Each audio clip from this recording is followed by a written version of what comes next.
Allah Azza wa Jal est unique et il n'a pas d'associé. Il dit dans le Coran لو كان فيهما آلهة إلا الله لفسدتا, c'est-à-dire s'il y avait d'autres dieux que Allah pour les cieux et la terre, ils ne resteraient pas en bon ordre. Surat al-Anbiya, verset 22. Donc ce monde témoigne que son créateur est unique et il ne peut pas y avoir plusieurs créateurs, ceci est inconcevable. Comment est-ce qu'on explique ce point? S'il y avait deux créateurs selon certains, avec deux volontés différentes, que l'un voudrait que telle personne meure et que l'autre voudrait qu'elle vive, sachant qu'une personne ne peut pas vivre et mourir en même temps. Soit elle vit, soit elle meurt. Alors si cette personne, elle vit, celui qui a voulu qu'elle vive aura eu ce qu'il voulait, mais pas l'autre. Ce qui est un signe d'impuissance et de soumission à celui qui aura eu ce qu'il voulait. Et celui qui n'a pas ce qu'il veut ne crée pas. Il n'est pas créateur, il n'est pas Dieu. S'il y avait deux créateurs, avec les deux mêmes volontés, cela voudrait dire que soit ils s'accordent entre eux pour savoir quoi faire, et font en sorte que leurs volontés soient similaires, soit l'un dépend de la volonté de l'autre. Dieu, subhanah, rien ne le rend incapable. Celui qui dépend d'autrui ne crée pas.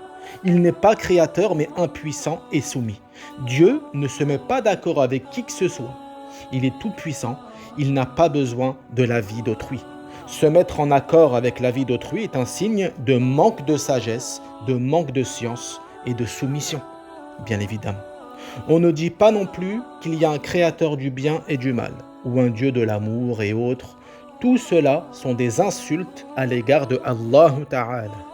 C'est comme si la personne disait que Dieu est contraint à voir entrer des choses en existence malgré sa volonté, malgré sa toute-puissance. La personne qui dit de telles choses est en train d'attribuer la soumission et l'impuissance au Créateur Subhanahu.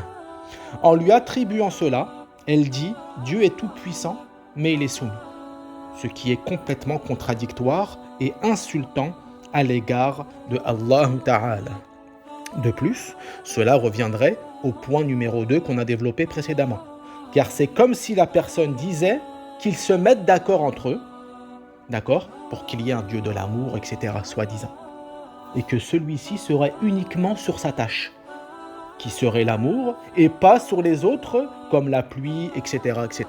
Donc selon ces personnes, en réalité, ils sont en train de dire quoi? Que, soi-disant, ce Dieu de l'amour s'occupe que de l'amour et pas du reste. Il est donc contraint, n'est-ce pas? Il est donc soumis et impuissant. Et celui-là n'est pas créateur, c'est impossible. Cela montrerait aussi énormément de désordre dans ce monde, car ça voudrait dire que, soi-disant, ils auraient des volontés différentes ou les mêmes volontés pour que toutes les choses de ce monde concordent entre elles malgré leurs domaines différents. Et cela reviendrait à ce qu'on a développé précédemment. Celui qui est soumis et impuissant ne crée pas un monde aussi complexe et aussi parfait. C'est irrationnel. Donc la conclusion, c'est quoi? Cela prouve qu'il n'y a qu'un seul créateur, il est unique dans l'absolu. Et rien ne le rend incapable. Le fait de lui attribuer un associé est une insulte à son égard. Subhanahu wa ta'ala. C'est comme si la personne disait que Dieu n'est pas tout puissant, qu'il était soumis et incapable. Wala'iyadhu billah. En plus d'être une insulte, c'est irrationnel, étant donné qu'en voyant le monde et ce qu'il contient, la perfection avec laquelle sont faites les choses prouve incontestablement qu'il n'y a qu'un seul créateur et qu'il est unique. Donc Allah Ta'ala a pour attribut la divinité, qui est la toute-puissance de créer. Celui qui n'a pas la toute-puissance de créer, qui est soumis, qui est contraint à voir entrer des choses en existence, il ne crée pas. C'est même le contraire de la définition de la divinité. Et celui qui ne crée pas, il n'est pas Dieu, subhanahu.